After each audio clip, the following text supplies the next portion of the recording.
Mga kalutaw, ako bagay nakadalhin siya ng nangka. Kaso nga lamang, ay kita nyo ka, napakadami ng puno ng nangka. Kaso lang, ito nga lamang ang pinakamalaki sa lahat. Kaya ito na lang ang aking kinuha. Alam ganin nyo, ang puhunan ko dito ay sindak at hapaw. Alam ganyo, napakasarap nitong gulayan. Pero kakaibang luto ang gagawin natin dito mga kaluto. Gagawin natin itong humba. Lulutuin natin itong humba mga kaluto.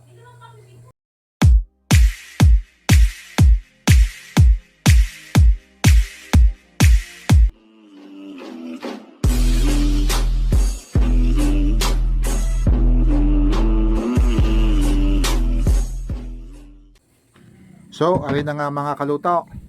Natapos ko na itong talupan. Natapos ko na rin itong gayatin at ganitong kalalaki ang gayat na ginawa ko dito sa nangka. At ito'y kailangan nating halbusan. Alam ganin yung mga kaluto kung bakit kailangan nating halbusan ito. Alam ganin nyo ang nangka ay iyan ay maraming dagta. Kaya kailangan na ito ay halbusan. Pag ito ay may 3 bisis na nakakulo, ay ayos na yan. Pwede na nating ilagay ang mga ingredients diyan mga kalutaw. At ang mga ingredients na gagamitin nito ay aking ipapakilala sa inyo. Sibuyas, bawang, sangkaka. 2 sangkaka ang gagamitin ko diyan. At saka tahure. At saka pamintang buo. Kailangan buo. At saka laurel. At saka kulang-kulang nakalhating buting alak mga kalutaw. Pagkatapos niyan, nagalit ko na nga mga kalutaw. Ito'y aking isasalang na din at gawa ng ang sangkaka ay kinakailangang matunaw na bago natin isama dyan sa ating hinalbusang nangka. Gayon mga kalutaw. Siya ganari bagay mga kalutaw. Meron pa palang ingredients na akong hindi nasasabi na inihalo ko dyan sa aking pinakukulo ang mga ingredients. Yung sukang raws, halos kulang-kulang nakalhati din na buti ang aking nailagay na sukang raws mga kalutaw. At siyempre gumamit din nga ako dito ng ng 2 pork cubes na pork para siyempre maglasang baboy talaga, maglasang pork ay yung ating lulutuing humbang ng mga kalutaw. Siya ganda rin mga kalutaw.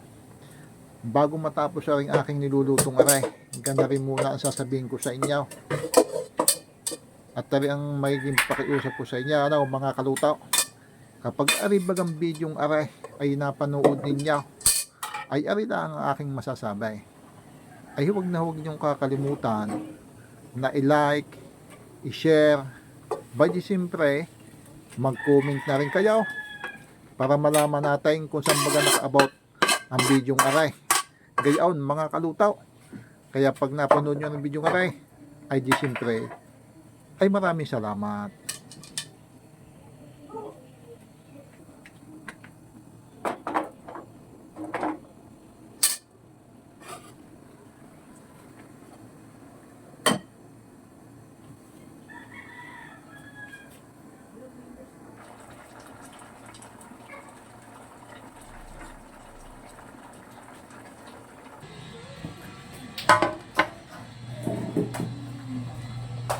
Yan, ito na mga kalutaw. Kain na tayo.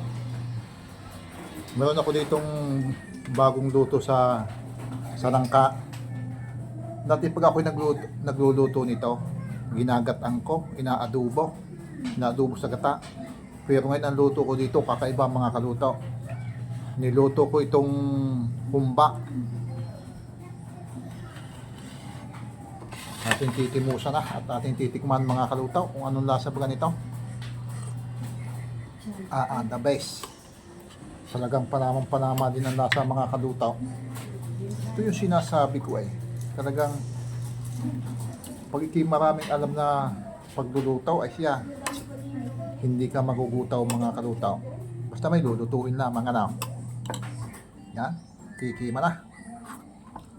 Sarap naman.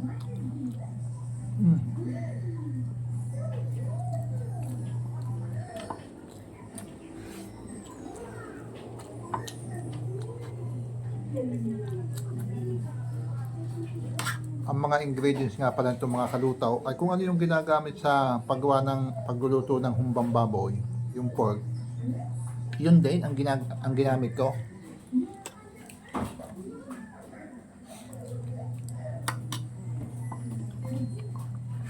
Mm.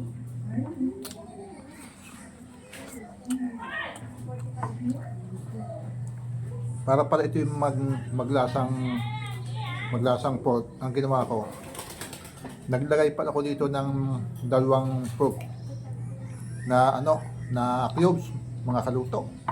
Kaya naglasang pork. Ayok.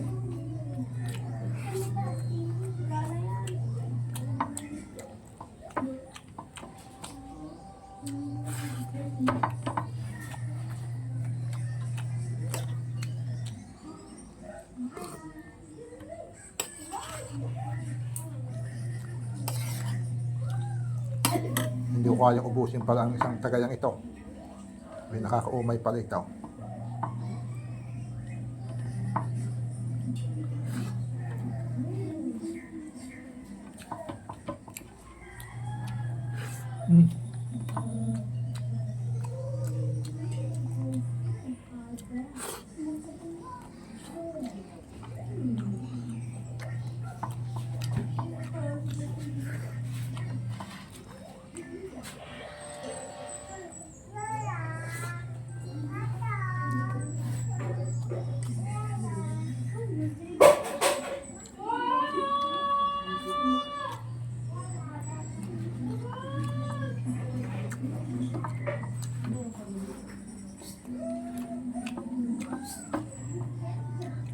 Mira.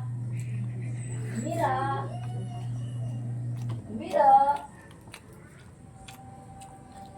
Mira.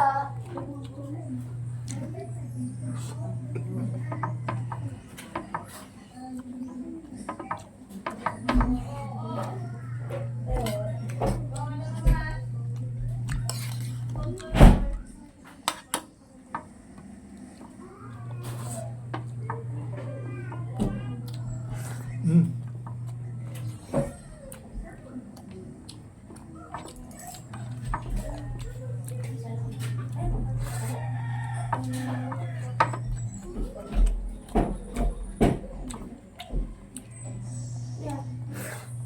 Uy. Uy, split.